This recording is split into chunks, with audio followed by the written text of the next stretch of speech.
This is my first video, so sorry in advance. This video has a content warning for anything mentioned in Deltarune and the game Life is Strange.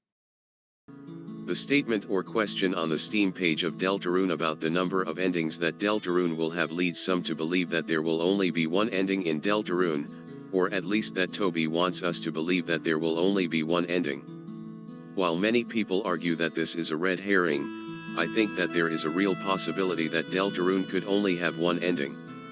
I'm going to give a vague outline and description of the ways that I think it's possible for Deltarune to only have one ending, along with using examples from other video games. This will contain spoilers for Undertale, Deltarune Chapters 1 and 2, Super Mario Odyssey, and Life is Strange 1 and 2. First, I will go about describing different ending types. While there are many different ending types for video games like Deltarune, there are really mainly three different ones.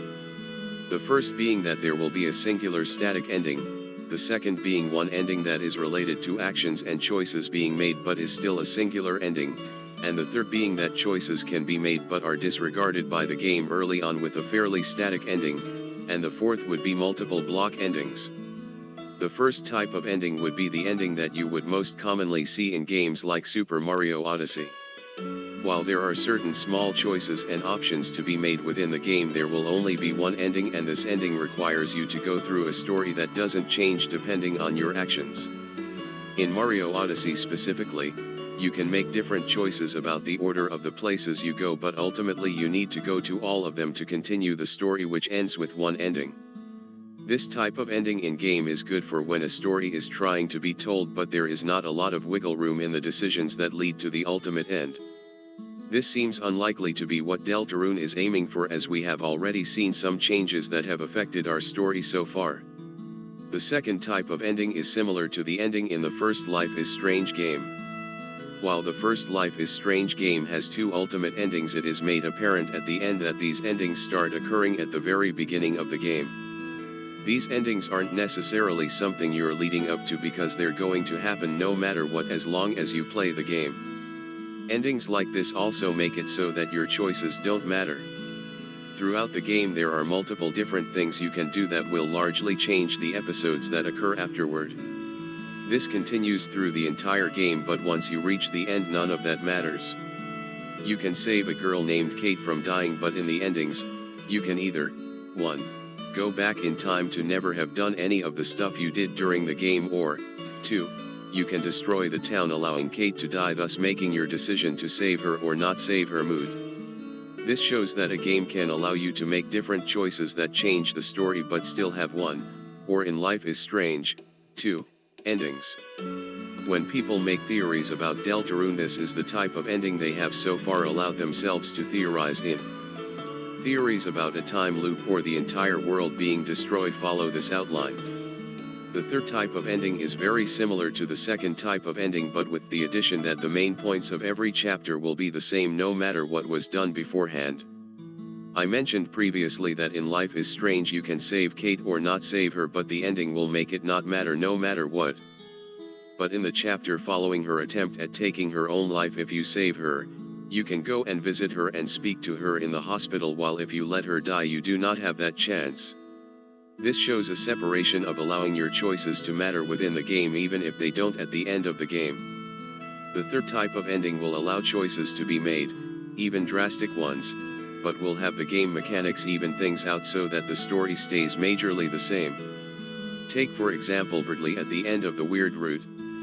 We know that something has happened to him, whether or not he has died. Something has happened.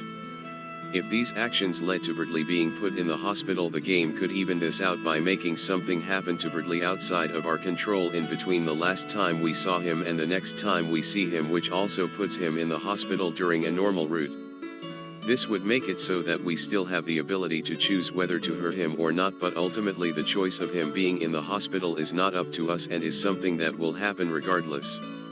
This is also similar to the first type of ending, as it's effectively putting us through one major storyline that we can't change in any profound way. Ending type 4 is different from the previous endings. This type of ending is going to solely belong to a game that has multiple endings. This ending, which I'm referring to as a block type, allows players to fit their endings into multiple different blocks. These blocks usually consist of one good, one bad, and one somewhat neutral ending. This type of ending is used in Life is Strange 2, as well as Undertale. Both of these games follow the outline of having one main good ending, one main bad ending, and multiple slightly different endings that fit into the category of neutral.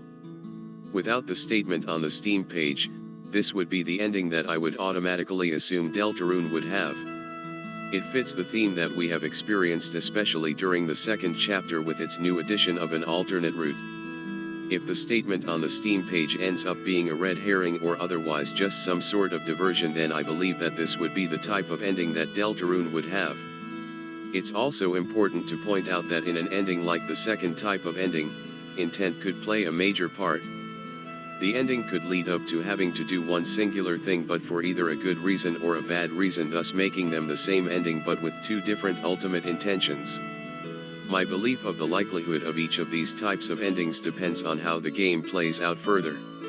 While it would be possible to rank these as they are, I think it would be difficult given that we haven't seen what kind of impact is made by our choices, especially ones that could affect the larger story. Once we figure out how our choices surrounding Birdly play out in future chapters, this will make it easier to determine not only what kind of ending Deltarune will have but if having one ending is still likely. Thank you for watching. If you have any comments or theories, please leave them down below.